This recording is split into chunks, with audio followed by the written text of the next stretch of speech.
Welcome to the McKinnis Farm. I am Sarah Fishel, and today we're going to be talking about the kitchen tools. We're getting ready to harvest more items from the garden, and so I needed to check some of my kitchen tools to make sure that I have what I needed. So you might take a look at what's here on the table and wonder, what are these items? So let's just start over here, and if you look at the smallest cup, the larger cup, and all of these are measuring utensils. So you've got 1 cup, you've got a cup and a half, you've got all the way up to a pint, and then a gallon, and a quart. So these are your measuring tools. This one is kind of interesting because it talks about a gill, and then it talks about the pint, and it measures all the way up. Each one of these segments are a measurement for your vinegars, your sugars, your salts, anything that you need to measure.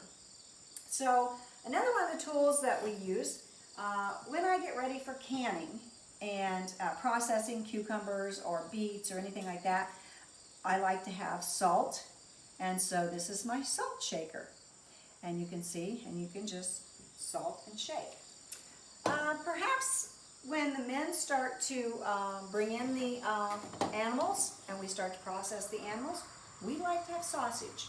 And so this is a sausage stuffer. So you would take the end off and you would put in the intestines of the animal, and then you would put it back on there. You would press the meat into it and to make your sausages. So that is a sausage press. Baking.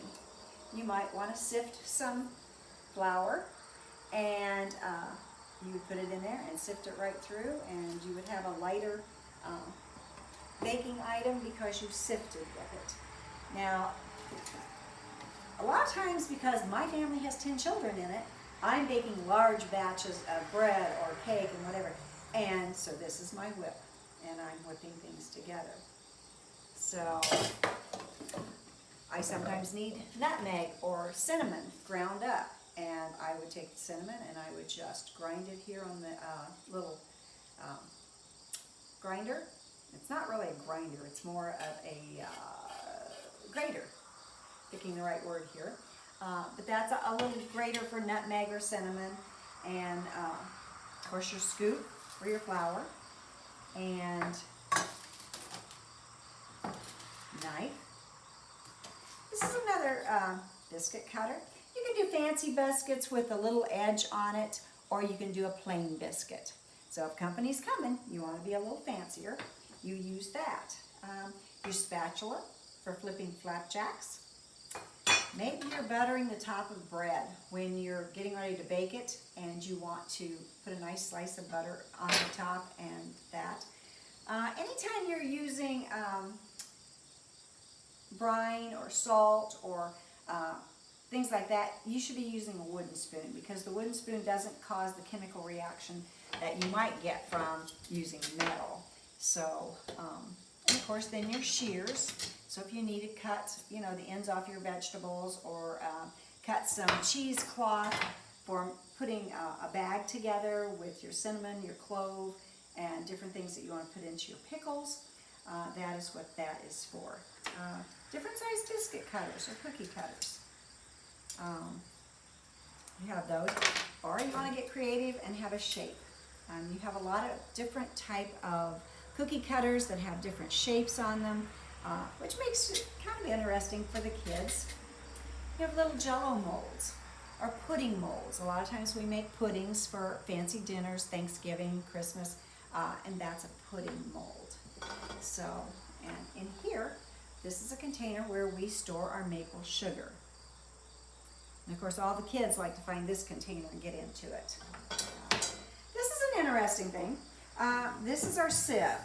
So when I get ready to make ketchup or puree, even persimmons for persimmon pudding, the tomatoes or persimmons go in here, and you simply squash them around, and all of your pulp comes out here, and that allows all of the skins to stay in here. Also, when you're doing your beets, we'll be harvesting beets soon. You'll cook the beets on the stove, and then you'll run them through the sieve, and it takes all the skin off for you. This is another one of your flour sifters. So you pour your flour in there, and then you shake it, and it sifts your flour down nice and fine. And you actually take the bottom off of this also, and so you can set it right over your bowl, put your flour in there, and you have and you just shake it. So that's your little sifter. You can actually go a little smaller, a strainer. You're making tea, and you've got your tea leaves. This is your tea strainer. So that is some of your garden items and your kitchen tools. And over here we have a few more items that, if you're out milking the cow, this is the container that you're actually going to carry the milk into the house in. And maybe if the men want to go to the field and take milk with them to the field, this is their container for having milk that they can carry with them. We have a little strainer bucket, so we can strain the milk in a smaller container if we're making butter, and we would use that. This is an adult lunch pail and an adult cup. This is a child's lunch pail and a child's cup. Sometimes we take the milk and we make cheese. So you would do the process, and then your cheese would go in here, and you would press it through, and all the milk would come out and leave you a really nice cheese block that you can barter and trade sometimes if you have more cheese than you need. One of the items I really, really like here is, this is the big milk strainer. So if the cows are really producing, this strains out all of your germs, whatever the cow kicks straw or hay into the milk. And so you have in the bottom a strainer, and then you have a cheesecloth and another strainer, and that goes in, and you lock it down with the hook, and that keeps it in there. And then you can strain large portions of milk into a crock or into your butter churn, whichever one you are ready to use. It can go right into the butter churn. And then this is another sieve, which can strain out the juices. When I get ready to do the pickles, then we're going to be straining the salt and brine off of them. And then it fits nicely on top of your crock that you're going to store your pickles in too. So that is a kitchen sieve.